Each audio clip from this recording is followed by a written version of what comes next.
घायल शेर की कहानी। कहानी अच्छी लगी हो तो हमारे चैनल को सब्सक्राइब और लाइक जरूर करें। चलो शुरू करते हैं। एक गरीब युवा लड़की काम के लिए भीख मांगती हुई इधर उधर भटक रही थी।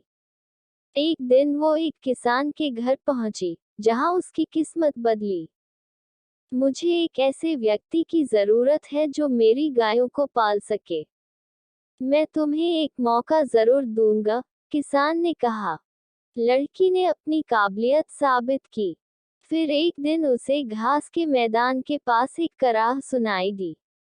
लड़की ने गायों को चरने के लिए छोड़ दिया। फिर उसने एक शेर को जमीन पर लेटा हुआ पाया। अरे बाप रे! लड़की बड़बड़ाई, तुम्हारे पैर में एक कांटा चुभा है। जरा चुप बैठो, मैं उसे बाहर निकाल दूंगी। लड़की ने कांटा निकल दिया। उसके बाद शेर ने अपनी बड़ी खुरदरी जीभ से लड़की का हाथ चाटा। लड़की ने अपने रुमाल से शेर के पंजे पर पट्टी बांधी।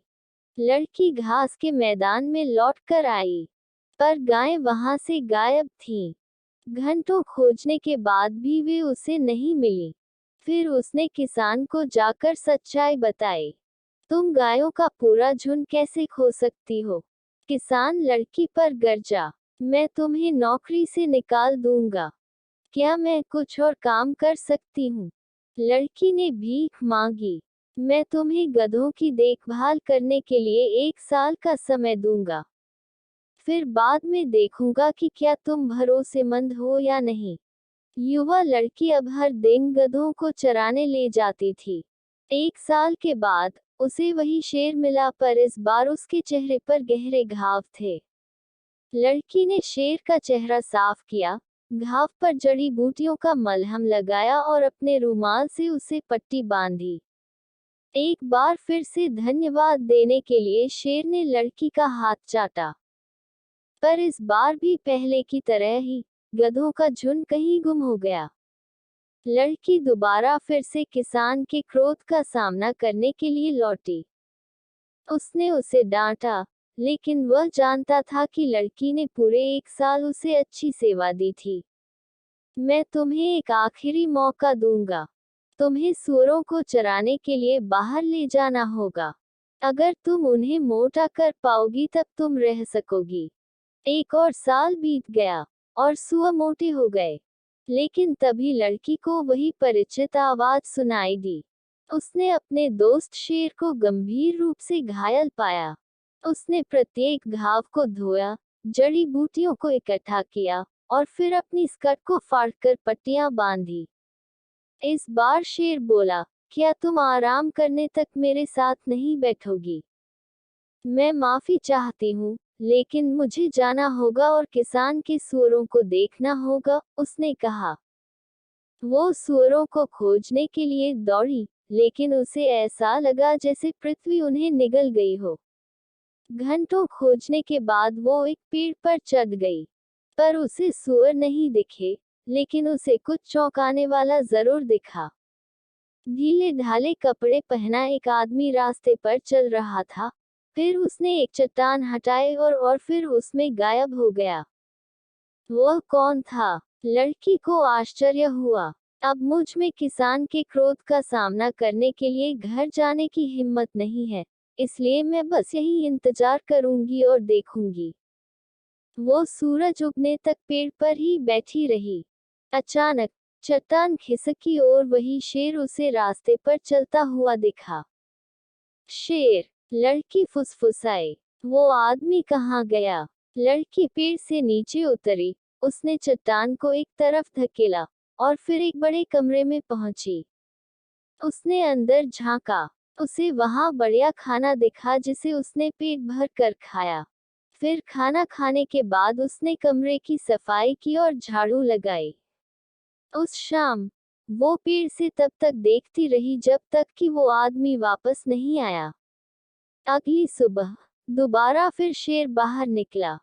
फिर से वो छिपे हुए कमरे में गई। उसने खाना खाया और सफाई की। इसी तरह कई दिन बीतने के बाद लड़की ने रास्ते में आदमी की प्रतीक्षा की। मुझे लगा कि वो आप ही होंगी जो मेरे कमरे की सफाई कर रही थी। आदमी ने कहा, आप मुझे कैसे जानते हैं? और आप सुबह को शेर के रूप में अपना कमरा क्यों छोड़ते हैं और फिर शाम को एक आदमी के रूप में लौटते हैं? उसने पूछा। एक राक्षस इस बात से नाराज था कि मैं एक राजकुमार था जिसे लोग बहुत प्यार करते थे। दिन में मैं शेर बन जाता हूँ जिसकी आपने कई बार मदद की, उस आदमी ने समझाया। उस राक्षस ने बदला लेने के लिए ही आपके जानवरों को चुराया। उसके जादू टोने को तोड़ने के लिए उसे राजकुमारी के बालों से बना एक कोट देना होगा। ठीक है, मैं शहर जाऊंगी और आज शहर में काम खोजूंगी, मुझे राजकुमारी के बालों की एक लत जरूर मिल जाएगी, लड़की ने वादा किया। अगले दिन उसने अपने बालों को सावधानी से बनाया और फिर महल के पास जाकर चिल्लाई, क्या कोई मुझे काम पर रखेगा? राजकुमारी की एक दासी ने उसे सुना। तुम क्या काम कर सकती हो? उसने पूछा। मैं किसी के भी बालों को सोने की तरह चमकदार बना सकती हूँ, उसने जवाब दिया। फिर मेरे साथ आओ, नौकरानी ने कहा।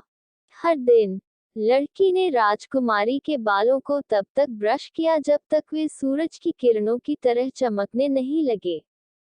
एक दिन लड़की ने हिम्मत बटोरी और राजकुमारी से पूछा कि क्या वो उसके बालों की एक लट ले सकती थी। राजकुमारी ने पहले तो मना किया, लेकिन जब लड़की ने बहुत भीख मांगी तब उसने उसे दे दिया। तुम मेरे बालों की एक लड़ी ले सकती हो, राजकुमारी ने कहा, पर तुम्हें मुझे खुश करने के लिए एक सुंदर राजकुमार ढूंढना होगा। लड़की सहमत हो गई। फिर उसने बालों की एक लड़ी काटी और उसे एक कोट में बुना जो रेशम की तरह चमकने लगा। फिर वो उसे गरीब शेर वाले आदमी के पास लेकर गई, जिसने उसे राक्षस को खोजने का रास्ता बताया। जब राक्षस ने लड़की को पहाड़ पर चढ़ते हुए सुना, तो वो एक हाथ में अपनी तलवार और दूसरे हाथ में एक गदा लेकर भागा हुआ आया। रुको, मैं तुम्हारे लिए एक कोट लाई हूँ, लड़की ने कहा। लेकिन कोट बहुत छोटा था और राक्षस ने उसे नीचे फेंक दिया। मुझे माफ करें, मैं फिर से कोशिश करूंगी, उसने वादा किया।